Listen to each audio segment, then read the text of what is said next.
Okay. Episode 2, Swing Collective. We got a couple new faces here this week. We got G Unit, we got Be Smooth. They weren't able to make it last week, and I think we're also going to be swapping members out each week just to kind of keep the faces fresh. But what we're going to do is we're going to introduce them one at a time, like we did last week. We're going to go over, how you got into golf, how long you've been playing, what your favorite shot is, and kind of where you are in golf right now, handicap wise, and kind of what you're working on. I guess we can start with G Unit. You want to go? Yeah, sure. Zach Green, G Unit. All right, that's an old tick from business meetings, but from Yeah. Saratoga Springs, New York. The most I ever played in one season, I would say, was last year. And so during that, I took a lesson one day a week. I was at the range one day a week, and I got an 18 holes on the weekend, and also had a 9-hole men's league. So each week, I had a club in my hand 4 times. Oh wow. Um, and I cut my handicap, which has been the same since I was probably 12 years old, and I'm 40, in half. So I learned something, I think, just through that about volume, and honestly, that was a tip from Tiger Woods. But favorite shot is I'd say a flush long iron. You hit it well too. You can crush that long iron. We know that. I mean, I could be long and wrong too, but yeah, Yeah, that's true. Well, that's I've seen that too. That's true. yeah. Good deal. Awesome. All right. Well, Be Smooth, you're next. Our other new member. Yeah, absolutely. Well, great to be here. But yeah, be smooth. And actually, that's as much a mantra as it is a nickname. Have a little bit of a hitch at the top. So my whole thing, thought swing wise, is be smooth.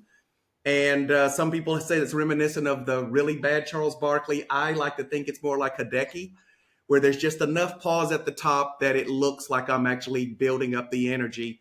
But I've been playing probably 30-ish years, but really the last 5 years sort of picked up the game and started to resurge.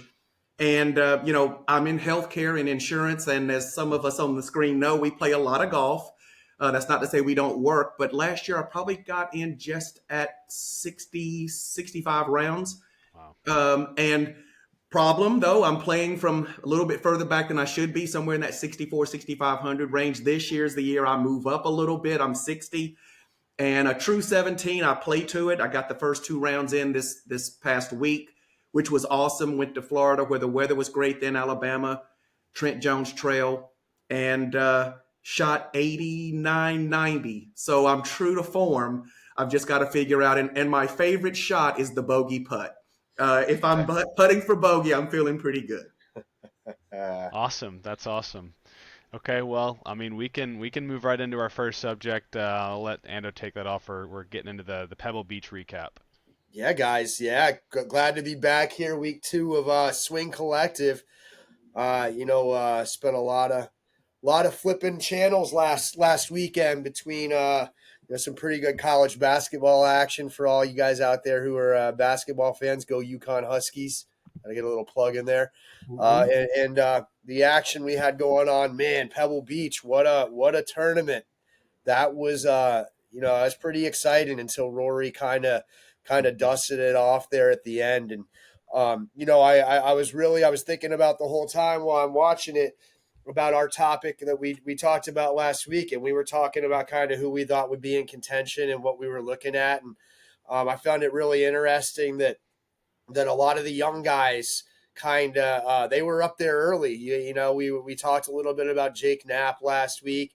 There's a couple rookies up there and some guys who first, second, third year on tour that had a chance to make some noise. But when you take a look at the leaderboard on Sunday night, most all of the top 10 was all true, tied and true veterans that the names, right? Yeah.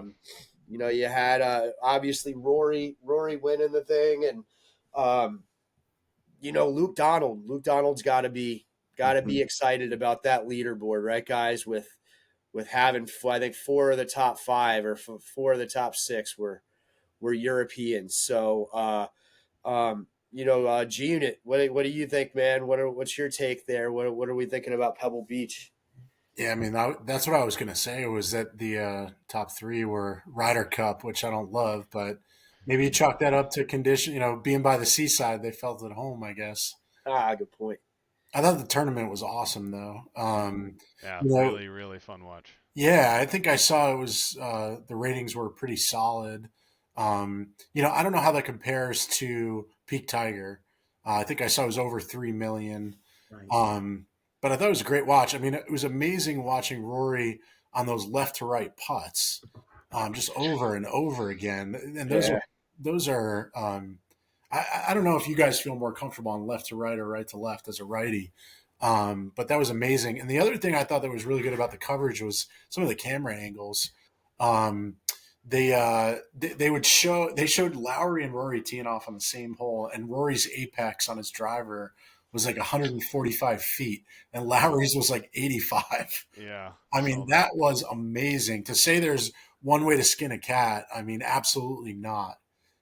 Just totally different shot shapes on the same shot with the same club. That phrase still always just blows my mind. Who wants to skin a cat? But that's for another Swing Collective podcast Yeah. one day. We can get into that. But I don't know where yeah, that- man, yeah, that was it's funny that we were texting a little bit about this in the group, Zach, on Sunday when you were talking about it, and it's just different ways to get similar results, right? I mean, it's pretty cool to watch. To watch what was happening there. What about you, B Smooth? What was your take on Pebble Beach action out there in California? Yeah, I think I was struck by some of the same things, kind of blending what you guys are talking about. The youth movement, the exuberance is always going to start strong. But look, I'm a tale of two nines. I can play really great front nine, and the back nine is usually where the 89s and the 90s come in. Putting 4 rounds together is not easy. So that is where I'm listening to Rotella even now. The mental side of golf is where a lot of this is done. And Rory's, when he was a young, exuberant alley cat, to make another cat reference, had his struggles being able to finish. But look, G Unit, when you talk about driving, if you're going to gain 3 strokes on the crowd off driving, and then you're still putting like he putted, that's going to be really tough to beat. And of course, an ace never hurts either. Yeah, we talked about that last week. He dunked the ace in the air. That was sick. I mean, That was look at the wild. final standings. That ace is the difference between tying Lowry Oh wow! to going into a playoff hole. McIlroy finished 21 under and Lowry finished 19 under. That's the 2-stroke difference right there. Yeah, right. No, He hits that pin and it shoots off. That's a different. yeah. Well, we have made bogey if that had happened. So, great theater, and I'm with you too, G Unit, on the 3 million or so viewers, and obviously, as we'll get into more topics here, golf has got several shiny bright objects, whether it's Live, TGL, and some other things. I'm just happy that the core PGA Tour can still draw. Yes. But people want theater, which means they want things to be close, they want things to be tight, they want some perennial leader to be there, and then they want to see an upstart, an underdog have a shot. And then, to see Lowry, Rose, which was good to see him play well. And I forgot the Straka that played well. Hey, man, that one killed me. I think everyone in this group knows where my allegiance was on Sunday. And, the worst thing I heard when that TV came on Sunday morning that Sepp Straka came down with the flu overnight. Oh, and did he? Wow. Yeah, just my luck. I had him picked to finish in top 5, and he went bogey on 16 and 17 to put him into 6th place. Finished in 6th. It was an expensive weekend for me there with his flu that he picked up. So. Anybody have strong feelings on POA? I think the greens there are POA. I know a lot of the ones in California, Hawaii are. It's an interesting grass. I've only played on it once. I don't know if I've ever played on it, to be honest. I think we should throw that to B Smooth. I mean, this is World Traveler playing. There you go. He might as well be on tour with the amount of courses he gets to play, where he gets to go. I'm sure he has an opinion here. Well, shamefully, and again, as the elder statesman, we left Pebble Beach about 5 months ago, and we paid Pebble, Spygas, Del Monte, and the Spanish Inn. So The greens, though, and it was damp that day, and as you know, some mornings are like winter, and the spring, the afternoons are like spring and summer. The greens rolled true, and obviously they want it to be playable for Yeah. people that come out there and pay those kind of rates. At the same time, you can. I didn't. We play a game called Snake. If you guys are familiar, I'm sure you are. But the 3 putts cost you money, and I think I might have had 2 that day. So gettable in one respect, but I'd imagine on a Sunday at the Pebble Beach for the actual tournament, they're probably very glassy and hard to keep the ball rolling or Yeah. from rolling. My understanding is that in certain times of the year, I guess maybe the seed heads grow low and they can get a little bumpier. But yeah, they probably cut them so close for them. It's not an issue. Mm-hmm. Yeah, they look nice. It's a brilliant green color. Mm-hmm. Another thing too that maybe we want to spend a couple minutes touching on Scotty. Scotty's return. What are we thinking there, Izzy? I'll throw that over to you maybe and let you comment there. But what a difference a day or two makes. And we talked about it last week where it almost happened. I think I was the one that said he'll be 5 back the first day, 3 back the second day, 5 up the third day, and 10 up when he wins it. That's just kind of how he does things. And he didn't win it, but I mean, he moved right up the leaderboard and got himself into contention on Sunday. It made it exciting to watch. What were you thinking there?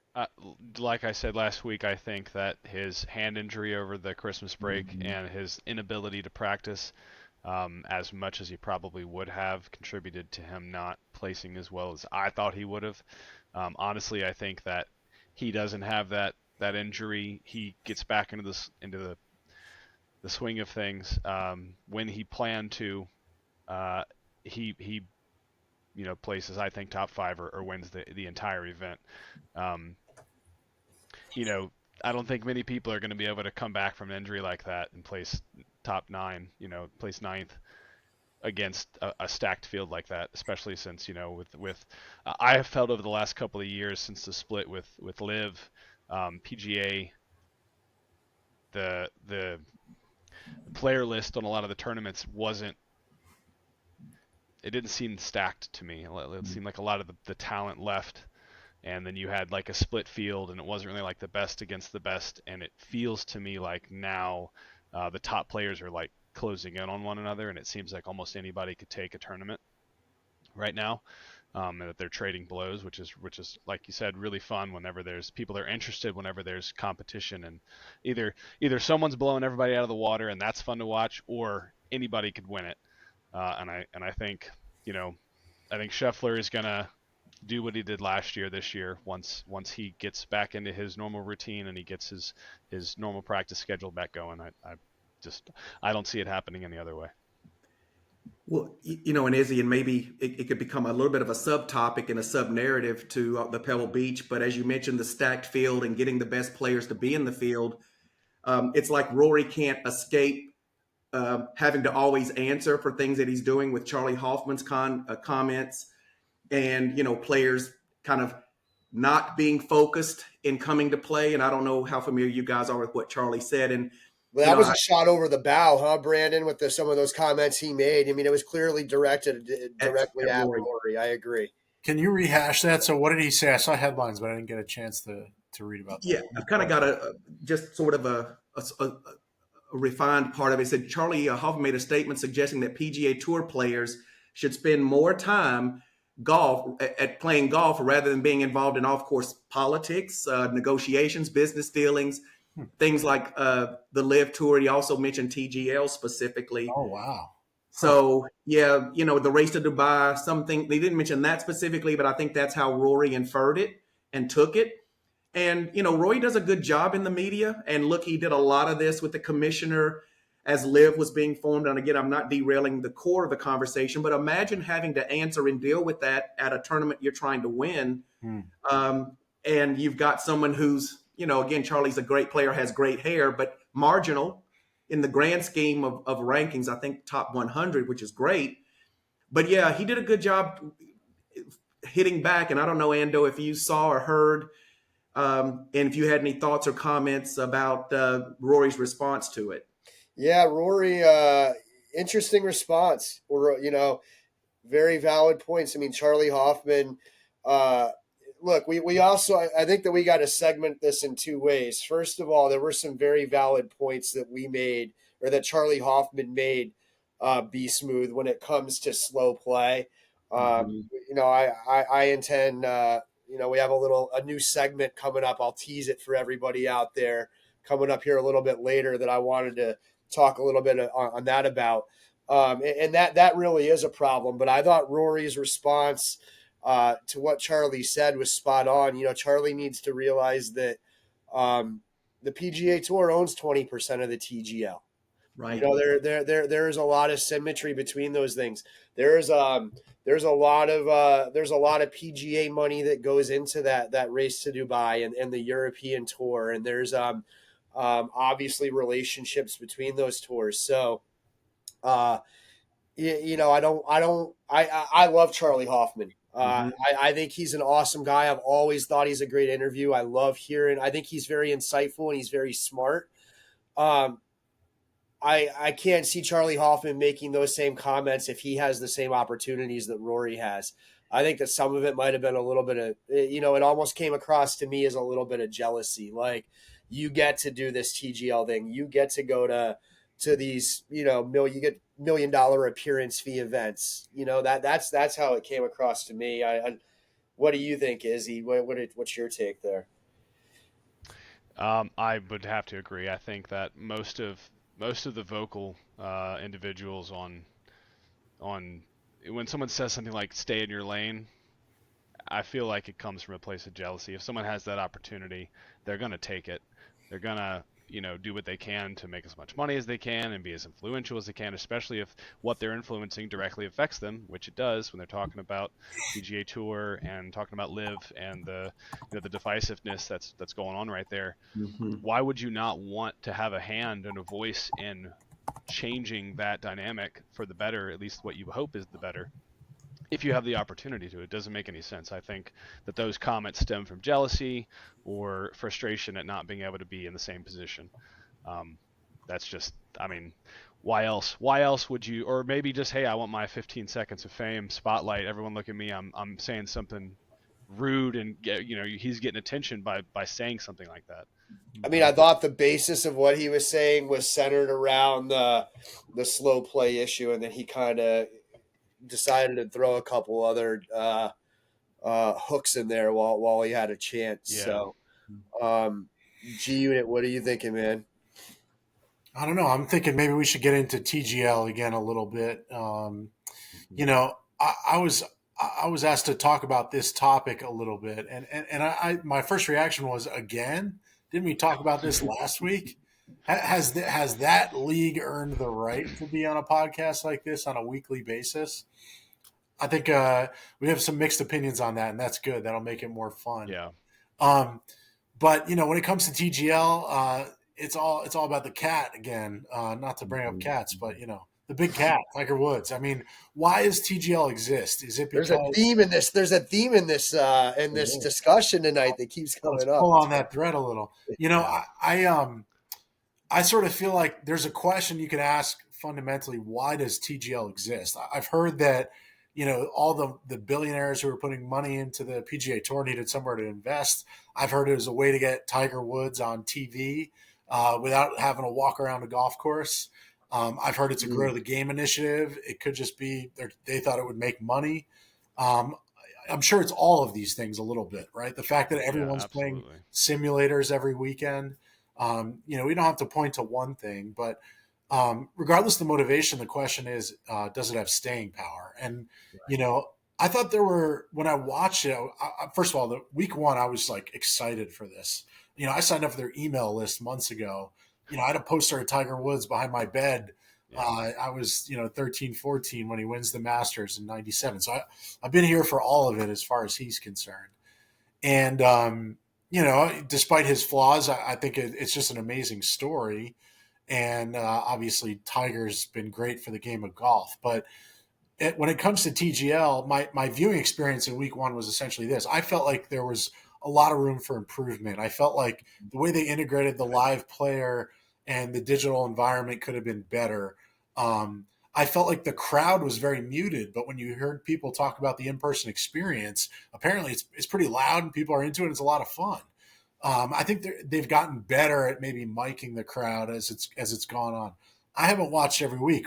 Week two, I watched again, but it just the viewing experience came across a little bit slow to me. Sometimes I wonder if what they should do is kind of record the whole thing and then produce it more. Interviews, show the shot, but we don't need to see all 40 seconds of the guy getting loose. We want to see when it gets down to the pounding heart. I think that's cool to have a clock. But I just feel like the production wasn't optimized. I missed the night. Was the Rory Tiger match again on a Tuesday, or was that on a Monday or something? I'm trying to I think remember. that was on a I Monday. forget, I I forget missed what that night one because on.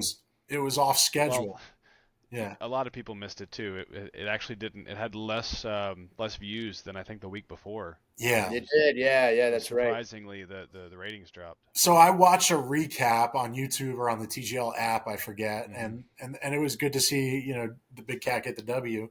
But after that I kind of spit the bit on TGL. I mean, I'm just not as motivated to go back and see it. I've been kind of monitoring the standings. But another motivating factor is this a place for one-hit wonders to have somewhere to go when their career is floundering? Matt Fitzpatrick, how do they decide who gets in? So for me, I just have a lot of questions. I feel like in the landscape of golf, TGL's got to earn its place a little bit. I think it is sort of on trend again with the technology, and I think it could have traction, but listen, the media landscape is super fragmented.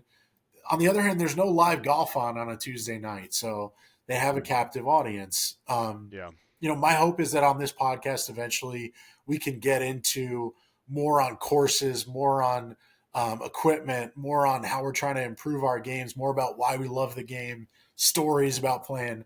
But I understand why TGL is hot right now, and I know that some of you guys have some thoughts because you watched this week, so I want to hear from you. I think Izzy had a hot take about the match this week, actually, so maybe kick it to you.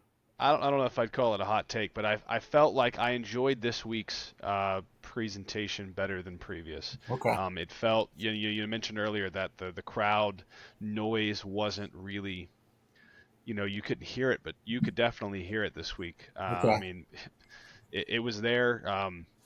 I felt like, and I spoke to my brother about this earlier today. Previously, in a lot of the player-to-player interactions on the teams, it seemed like either they weren't doing anything at all or they were overplaying their hand, and it looked very obvious they were trying to be flamboyant about their reactions. This week actually felt, when I watched, like they were excited for a shot or they were upset at a missed shot. It seemed like they were invested in what they were doing rather than it being like going to Topgolf on the weekend. You know what I mean? Like that's a lot of the previous weeks felt like a Topgolf experience. You're watching guys play Topgolf. Very casual. This more felt like it felt like a team versus another team. The team was invested in one another. They were invested in beating the other team. Lots of really great shots as well. Now I know we kind of discussed a little bit that the technology seems like some of the players would hit a shot, you'd see their face, and they're like, that should have gone farther than it did, or that should not have gone as far as it did. A lot of, especially I think it was Los Angeles, just was dropping dime pieces left and right, just 3 feet from the hole, 5 feet from the hole, excuse me, every shot. And it wasn't necessarily a close match, but it was entertaining. I felt more entertained and more interested in potentially watching next week than I have at any previous, broadcast. That's good to hear. I'm honestly, I'm rooting for it. Yeah. I think it has a spot. It's figuring itself out right now. Obviously, early on, they have no idea. NFL's great because they've got 60 years of practicing their shots and of knowing when to turn the camera to who, and they've got all of this experience on where the best camera angles are and who to hot mic and when and things like that. Well, and they can have Arrowhead roaring, and yet they pick broadcasters who have a certain timbre to their voice, and they mic it in such a way you can somehow hear both. I don't know. I always wonder, how do they do that? They're going to get there, and I feel like they are. Each week it improves. The broadcast quality improves just a little bit. Yeah. Well, Now I'm going to come in and be the downer here, Oh boys. yeah. All right. Viewership numbers for TGL this week: 544,000 viewers, Whoa! Off a That is down cliff. way down. That is down way down. 37% this week.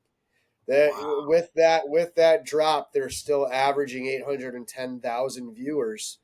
But I mean that is a precipitous drop there. That is goes to the point where are we starting to hit a little bit of that wall where people have gone through, kind of checked it out, and now they are checking out. I think the blowouts don't help, and you can't control that, when one team just shows up and plays. But I think there was an aspect to it where some people were kind of, okay, I know who's going to win this. I'm going to watch whatever. I'm going to go catch up on Netflix or watch basketball or whatever else you have on to watch on a Tuesday night. And another part of that too that I wanted to throw out to the group. This is, I think, the third week in a row where we don't have a hammer throw. I mean, there was all this talk about it being hammer time, and you're going to have these guys throwing the hammer, and That's a gimmick. we're gonna be trying to make these matches tight. And I think the strategy's really become, once you get a lead, why are you going to throw that thing and try and let someone back in? So Yeah. I think as they look to improve this in the future, maybe you make it mandatory that it needs to be thrown once a match, or you lose a point or something like that. I'd be smooth. I'm interested to hear your take and your ideas and kind of what you're feeling about TGL, but just some stats there and info on this week's showing for you guys.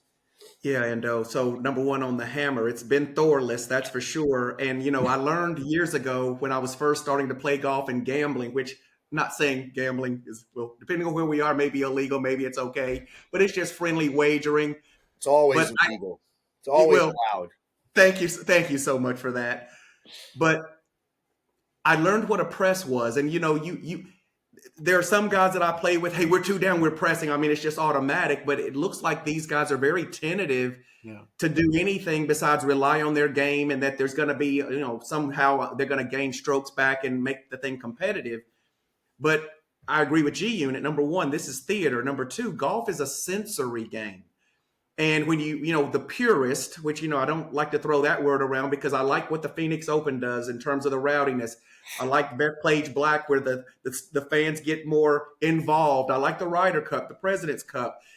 Some of that's okay. But then in the purist model, it's quiet, it's dignified, there's protocol. We're merging all these things. So like I've got a simulator, which thankfully technology and pricing has put the ability for all of us to have something in our house if we want to be able to practice.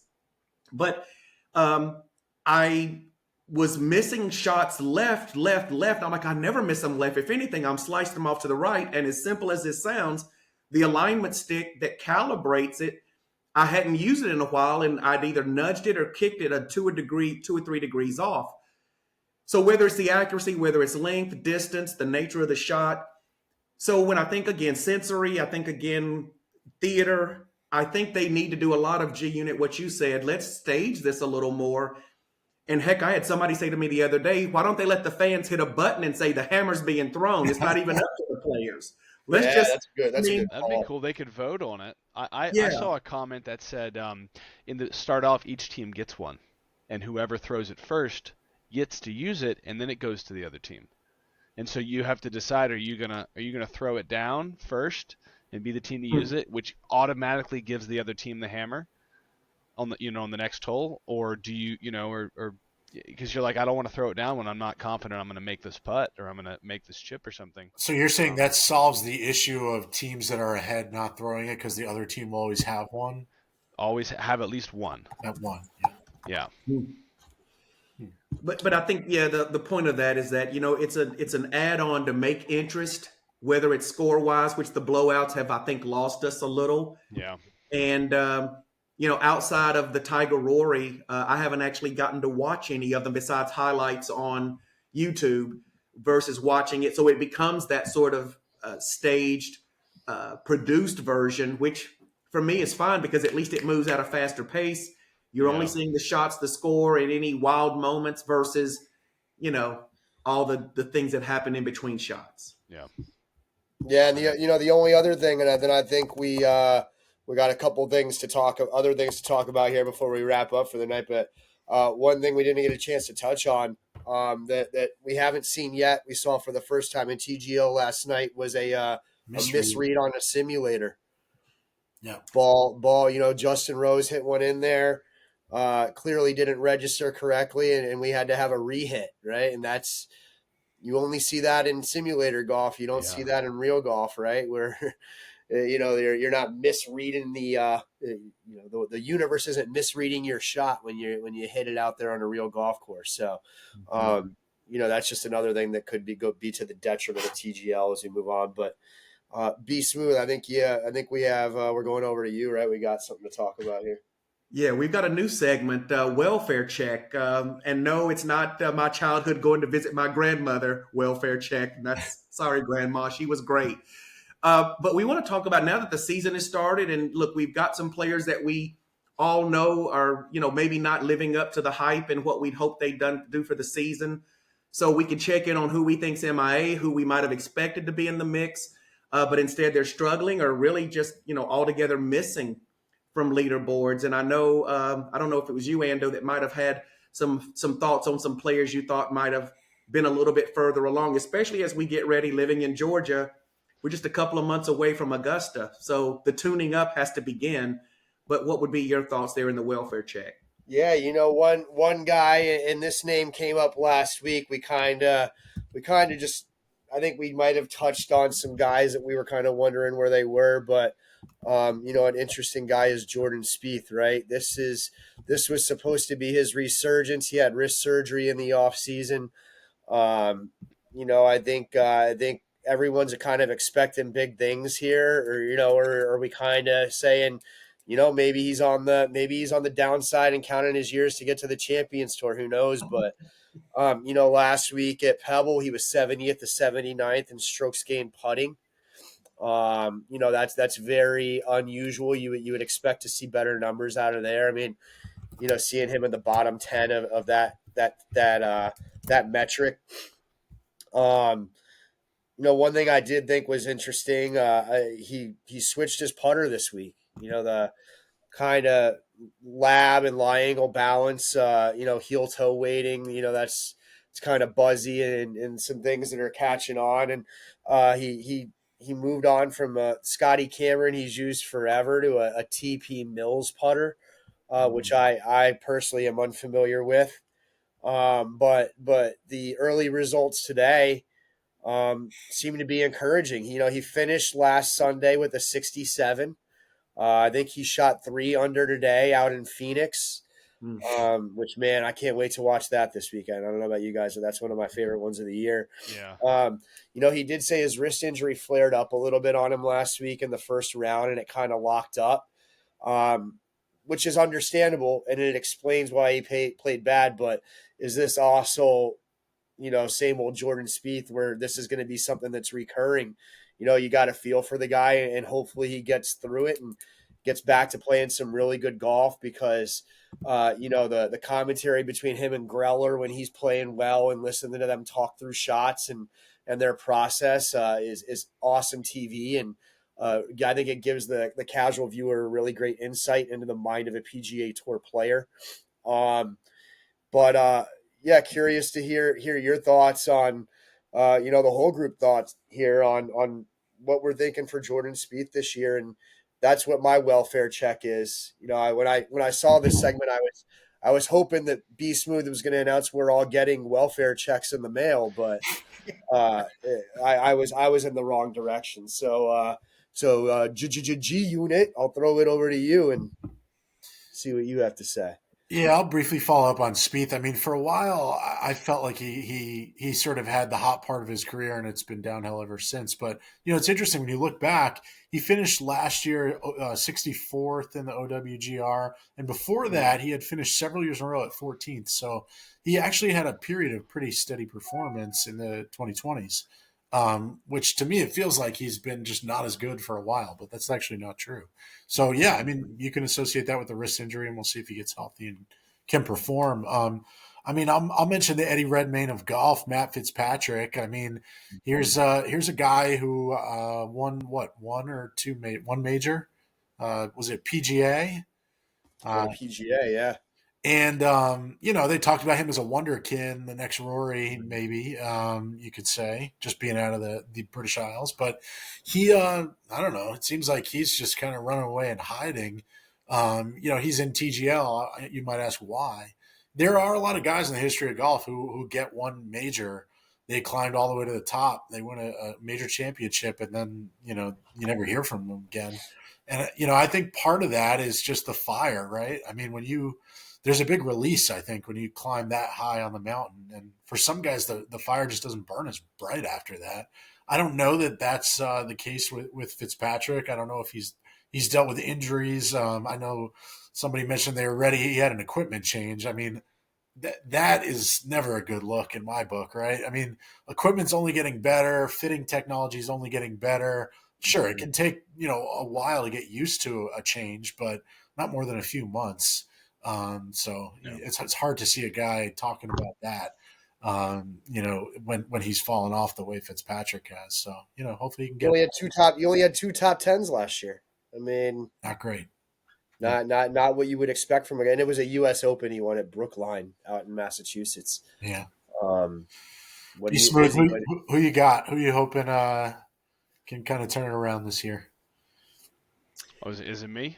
Whoever wants to. Yeah, we want to hear from you. There's a couple people. I mean, there hasn't been somebody who stuck out to me that I was like, this guy needs to get his shit together. But Homa was really top of his game a couple years ago, and he's kind of fallen off the last little bit.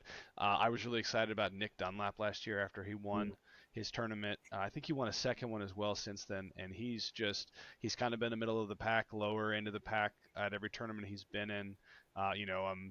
The resurgence of Justin Thomas just hasn't happened in the last couple of years. He's shown flashes of brilliance, and it's just never stayed. He was leading for a bit today, actually. Flashes of brilliance, and then it doesn't stay. Yep, exactly. So, there's a couple of guys that stick out to me that where they've achieved, like you said, that height, that glory, and they just the longevity of it. It hasn't stayed, or they've maintained a level of skill that you would expect out of a pro, but they just don't have the same spark that got them to win championships, and they haven't had it in a little bit. Those would be my three that stick out to me. Obviously Dunlap's a newer player, and he's kind of still in the early stages of his career, but he came out swinging on all cylinders last year, and then it just kind of cooled off. He won a tournament as an amateur last year. Oh yeah. I mean, first one since Phil Mickelson, and he's I think you got to give him a little grace there because he's young, and he was up there the week before last, and I think he played pretty well out in Hawaii. I think your point on Homa is one that I think that Be Smooth. I'm interested to hear your opinions on that one. I mean, another guy, Zach or G Unit. We'll get this right one day, guys. Thank God it's only our second one, but similar to Fitzpatrick, always skeptical of guys making equipment changes, right? And Homa went to Cobra, I believe. Oh, that's right. Yeah. He's not an endorsement. He got that. He changed his swing coach last fall. And I think another thing that we got to talk about, and Be Smooth, this will be my last comment on him. And, I have two things I want to comment, and then I'll throw it over to you. But we got to remember that he barely made the President's Cup team, right? I mean, he was a captain's pick.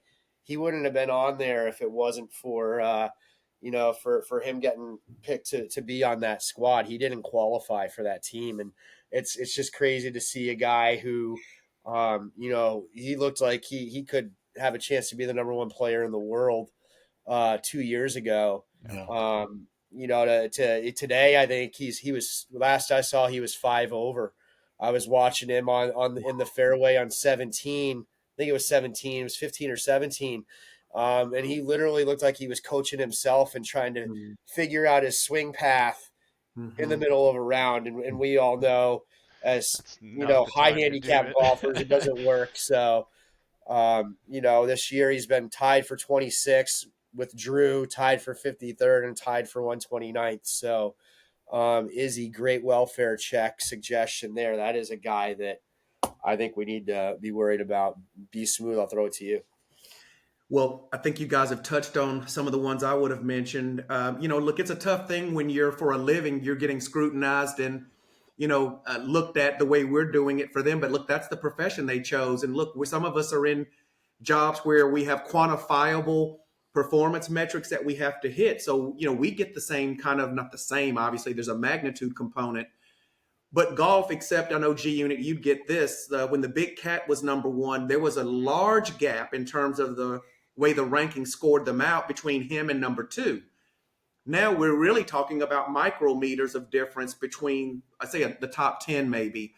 So when I think about a Jordan Spieth or Justin Thomas, or like you guys mentioned, Fitzpatrick, and look, just sort of for me, from a nostalgic and reminiscent standpoint, I loved Ricky Fowler. It was great to see him get back last year, but some of that youth movement that we had such high hopes for 4, 5, 6 years ago, it just hasn't materialized. And I think it was UG Unit that said it. And boy, again, I'm being judgmental here, but I know how tough golf is mentally, and I know when you have just even the micrometer of a negative swing thought, shit happens. There's just nothing you can do about it. So at that level, I don't care who they are and what they say and what their psychologists tell them. So I do know that the mentality matters. But if you don't have the physicality, you're coming back from an injury. Will Zalatoris, I think, coming back from back injury. Yeah. Those things, you may never be the same. So back to even the Big Cat, not to keep making it that kind of topic.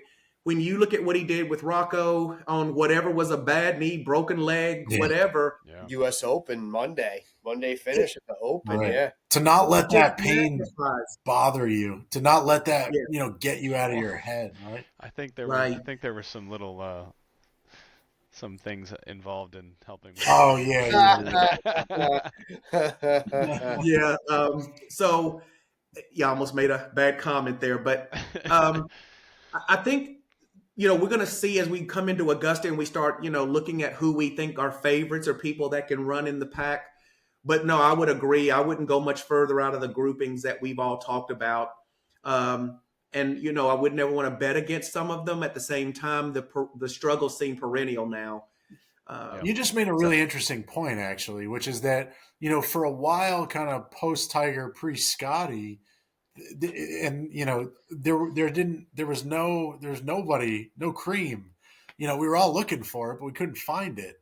And the point you made about how everything is the metrics and the technology, and everybody's so tightly packed, and everybody's working out. It's just the most important point when you're looking at the tour right now, and that's why what Scotty did was so impressive last year, and it will be so fascinating to see if he can do that again, because everybody's nutrition, you know, people talk about this a lot, but it's so true, and you got to remind yourself that when you start being critical, right? Especially as a you know, whatever handicap we are. But look, in fairness to us, I mean, that's kind of what the game sets itself up for. Us as lovers of the game, aficionados, purists, players, people that invest a lot of time and energy and money. I've been very fortunate to play with people who've been on the PGA Tour. Oh, wow. Even when they're off from the tips, it is amazing to watch. But when you then group them together, those micrometers matter. Yeah. Which you then, you know, Rory played out this week 4 rounds consistently, or almost 4 rounds. And if you can't put 4 rounds together, you're not going to win in the PGA. Yeah, he was amazing. It was a great Man, I wish I put $100 on him after Friday when he was plus 3,300 to win the tournament, and he won it. You know, that would have been a nice payout. But yeah, you know, Jordan Spieth, Max Homa, if you're out there, call your mom, tell her you're still alive because we're worried about you. All right, so I think you know, as we're getting here to closing Izzy, I Yeah, think we got another new segment here we want to talk about for a we'll little slide bit. on to the next one. Big up, slow down. We're going to talk about a couple of personal hot takes in the group.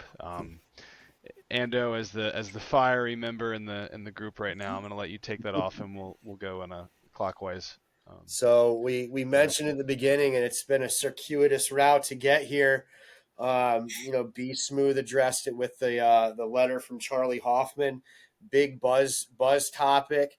And I'm going to say literally, I'm going to say big up on the efforts to correct the slow pace of play out there in professional golf. And, you know, literally it's a literal slowdown. So it figures right into the name of this segment in terms of what we're having to deal with. And, I'm interested in the group's commentary here because when you look at golf viewership numbers overall, I think that we're down a little bit this year. And I think that that's playing into it. Not a lot of people have 4 hours to dedicate on a Saturday or a Sunday when they have kids, watching a golf tournament. And the avid golf fan makes an effort. But now when we're getting up to 5.5, sometimes pushing close to 6 hours for a round of golf, nobody wants to sit there. I love golf to death. I'll talk golf all day and all night with somebody, but I don't want to sit there and watch a 6 hour round of golf when 3/4 of it is me waiting 5 minutes for a guy to hit a ball to go to a commercial to come back to watch him stand around.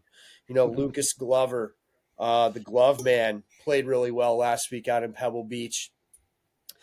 He had some, I think he put out kind of 9 ideas he had in terms of how we can speed this issue up. I'll touch on a couple of them, then I'm going to throw it out to the group to talk about. But pretty simple. Marked sprinkler heads out there for these caddies and golfers. Why doesn't every course out there on tour have that? That's going to just immediately speed things up where somebody can walk over if they're out of position and at least see how far they have to the green. I mean, I've played shithole munis goat pass that have marked sprinkler heads. Why shouldn't every course on tour have those? Let's let these guys use distance measuring devices. They still have to hit the shot. It's not giving them a lot more than what they don't already know unless they're out of position. Their caddies are out there Monday, Tuesday, Wednesday before the tournament, walking the course from almost every spot. They know almost within a yard or two when they're somewhere what the distance is. Let's just speed up that process and let them zip it like we do out there on the weekend, get a distance and hit the ball. And frankly, that's the golf that I want to see when I know a guy has the right data and tools to hit the best shots. I want to see guys going out there and if they know it's 129 yards and not 131 yards, and that means they're going to stick it 2 inches, I want to see that. I'd rather see that than the bad shots. And then the last one that I thought was one of the interesting 9 suggestions Lucas Glover had was, let's have some bunker rakers. We have all these other people at these golf tournaments walking around, carrying the pole, pulling the ropes. Why don't we have guys out on tour? Why doesn't the PGA Tour employ volunteers at these tournaments to rake the bunkers so the caddies aren't sitting there having to rake the bunkers and then go and catch up to the golfers? So, really something I'm really fired up about.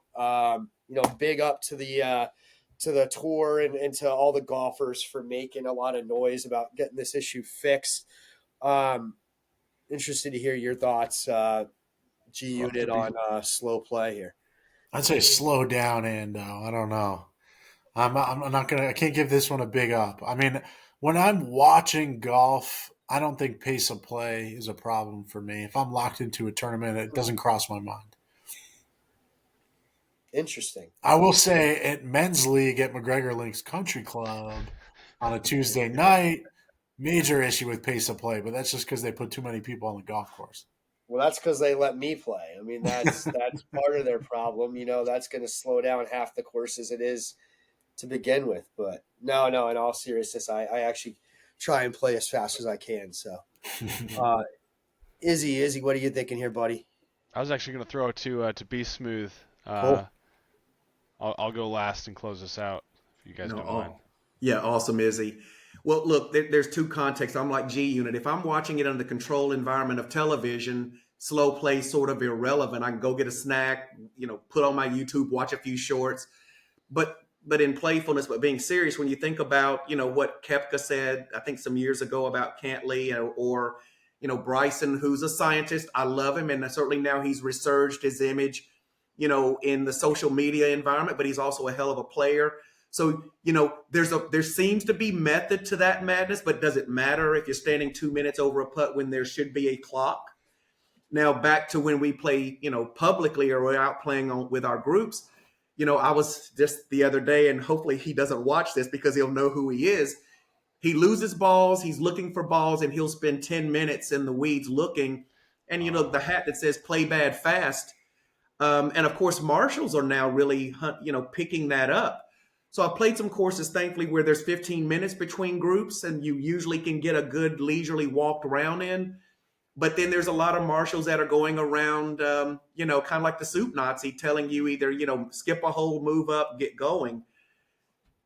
When we play slow play, I think it's more a problem than the PGA Tour. But I do think if they're going to have a rule that times them, hold to it. It should not be subjective. If somebody's done more than they're supposed to on the clock, do whatever it says the rules say should happen. Be Smooth, I just feel like it. Very good point, on the viewer. But, back to kind of the quality of the product. When you guys know, when you're out, G Unit, you mentioned it, when you're out in men's league and you're having to wait, it sends your blood pressure up a few points. It annoys you. But don't they have stroke penalties if they're behind? They do, but you have to get put on the clock, and then after you're on the clock, if you don't speed up or make an effort, then they'll. But I correct me if I'm wrong. I don't know if anyone has data. I think maybe it happened once last year. That's all right. They're not using it. Yeah. So it needs to happen more, and maybe that timer needs to be quicker. I mean, they have that. If you're talking about a PGA, Brian Harmon alone needs to have with the waggle check that they did when he won the Open. Right. I mean, the counter was the most comical thing I've seen on a golf broadcast in my life. Jim Nance called Tom Kim out last week. Tom Kim stood over a ball for, what felt like 45 to 60 seconds, waggling and looking, and then hit it in the ocean. And I think the first comment that he made it was Trevor Immelman. He goes, "Well, I'm really glad we waited all that time to see that shot." And I think there's some of that aspect, but back to what we were talking about wanting to see quality play and quality product. When those guys are having to wait, it annoys them like it annoys us, and that causes them to hit some errant shots as well, which then causes them to go have to find a ball, and it's a domino effect. So, I think that I understand your point, and very well said, G Unit and Be Smooth, in terms of being able to walk away from it. But, we also got to remember that our experience probably doesn't matter to a guy who moving up one or two spots on a leaderboard could be $200,000 or $300,000 or $400,000, right? Yeah. That's their job. So yeah, fair. And I know, Izzy, you had something on that as well. Less so on the slow play. Obviously, slow play bothers all of us. Especially if someone is playing slowly and they're being arrogant about it, like, hey, can you guys move a little faster? What's going on? Hey, what's going on up there? They tell you to screw off or whatever. I was going to give a personal hot take that kind of steered the direction of the conversation a little bit. My personal opinion of a golf course is dramatically affected by whether or not the food in the cafe is any good. Fuck yeah. The course itself, if it's a good course, if it's nice, clean, well kept, good conditions, that's one thing. But if I play a first 9 holes and I stop at the turn to get some food and the food is garbage, my opinion of that course just takes a nosedive. And I will tell anyone and everyone about that food. If it's good, it's the opposite. I could be playing a 20 over on the front, and I go in there and I have a hot dog that just slaps. Oh, I'm ready for the back nine. I'm ready to go. The food on the Don't course keep it a matters. secret. We want to know where you're talking. Tell us some places we need to know All about, right, man. the hot dogs at Beaver Creek Golf Club in Baton Rouge are spectacular. Grand Bear in Mississippi. Oh yeah, Grand Bear. The Yeah. food there is delicious. The course is amazing, but the food at the clubhouse is phenomenal. Like what? What do they have in there? We got to Oh, know. chicken sandwich on ciabatta with the sweet potato fries and some honey mustard, man. Honestly, you probably stop playing after 9. Just go to a food coma in the Hell yeah. cafeteria. But that's I'll die on that hill. That the course is one thing, but the food is an aspect of it that dictates my opinion of that course. So you're bigging up courses that have good food at the turn. Absolutely. I mean, I'm there. I'm spending 2 hours on the front walking or getting an exercise in. I mean, playing golf is I wouldn't say it's the most exhausting sport, but if you're out there and you're swinging your shoes out and especially if it's carts on path or you're having a walk, yeah, you're tired after the front 9 and just a refresher, some good food. Oh, it'll turn your day around. It'll turn your round around too. I played one round. I think I was 16 over on the front. I shot 1 under on the back. Food. There you go. And, I grew up, the Ando parents from the South. I grew up in the Northeast, but always had opportunity to have some great barbecue. Growing up, I'm a big barbecue fan. I love barbecue and stuff myself. Nothing hits harder than the barbecue sandwich at Tot Hill Farm down in Mike Strand's course down in North Carolina, man. And I went out there with G Love. I actually met him out there this summer, and we I'll tell you, man, I had one bite of that sandwich, and I'd seen a lot of stuff on blogs that said when you play here, this is the one thing you have to have. And you kind of think, whatever, it's a barbecue sandwich, man. That one of the best I ever had, life changing. So, so I'm gonna throw it over to Be Smooth, but that's what I'm saying. Slaps, boys. You guys are out in North Carolina. Even if you're not playing golf, go to Tie Hill Farm and get yourself a barbecue sandwich. You'll Go be there happy for the sandwich.